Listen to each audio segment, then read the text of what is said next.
బానిస మనస్తత్వంతో కాంగ్రెస్ పార్టీ వాళ్ళ నాయకులు నిన్న వ్యవహరించిన తీరు మనం అందరం కూడా చూసినాం. కాంగ్రెస్ పార్టీ ఏదైతే ఒక విదేశీ స్థాపించాడో ఏఓ హ్యూమ్స్, బ్రిటిష్ స్థాపించినటువంటి ఒక కాంగ్రెస్ పార్టీకు ఒక ఇటాలియను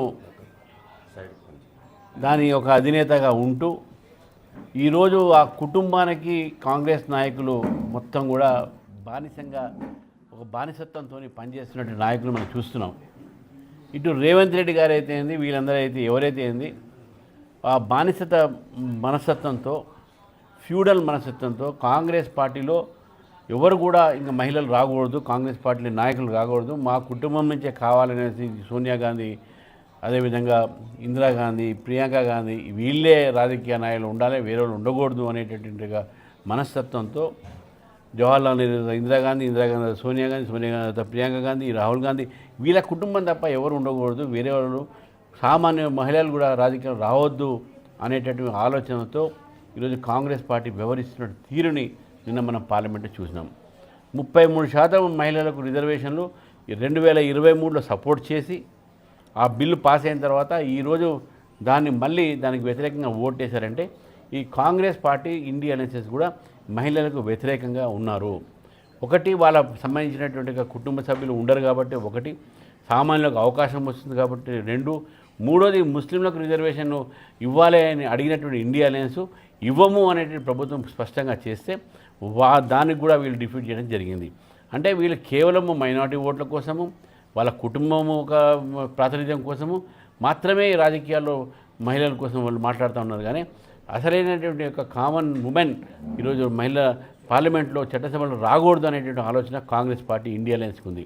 నిన్న ఓడించినటువంటి ఒక ఏదైతే ఉందో ఆ ఓటమి ఏదైతే ఉందో అది మహిళల ఓటమిగా భావించాలి.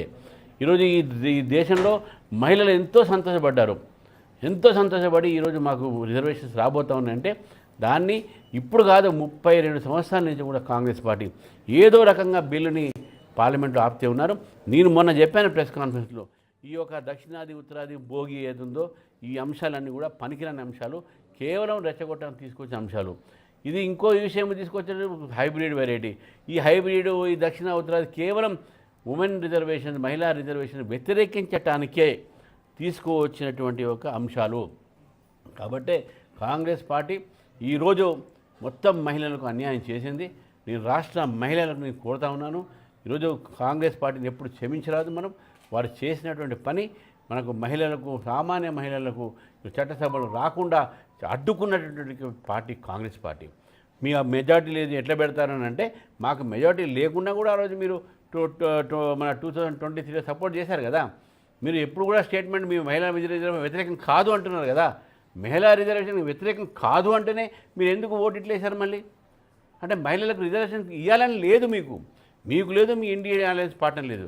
కాబట్టి ఈరోజు మా మహిళలు, మా పార్టీలో ఉన్నటువంటి యువకులు అందరూ కూడా ముఖ్యమంత్రి గారి ఇంటి మీద ముట్టడికి మేము బయలుదేరుతుంటే మమ్మల్ని హౌస్ అరెస్ట్ చేయడం జరిగింది. ఈ హౌస్ అరెస్ట్ని కూడా ఇదొక మాకు ముట్టడి కూడా చేసేటటువంటి అవకాశం కూడా ఇవ్వట్లేదు.